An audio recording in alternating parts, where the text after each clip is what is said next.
আসসালামু আলাইকুম। আবার একটি নতুন ভিডিও নিয়ে হাজির হলাম আপনাদের সামনে। দেখা যাক, আজকে দেখাবো বরবটি। বরবটি গাছের হলদে মোজাইক ভাইরাস।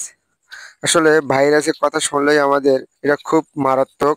এটা সহজে ভালো করতে গেলে আপনার খরচ হবে, বাট এটা ভালো হবে না।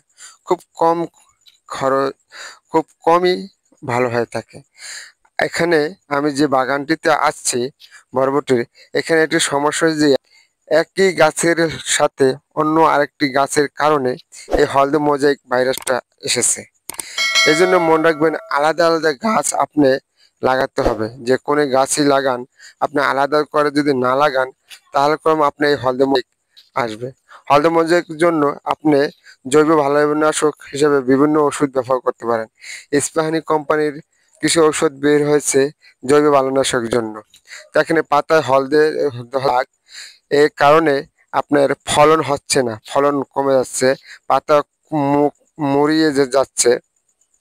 এই জন্য আমি বলবো আপনাদের, আপনি যদি হলুদ এবং মরিচের গুঁড়া এবং ডিটারজেন্ট পাউডার, আমার একটু ভিডিও আছে, সেটা দেখে যদি একটু স্প্রে করতে পারেন, তাহলে হলদে মরিচ ভালো হতে পারে। এছাড়া দামি দামি ওষুধ আছে, একটু ব্যবহার করতে পারেন। ধন্যবাদ। আসসালামু আলাইকুম। আবার নতুন ভিডিও নিয়ে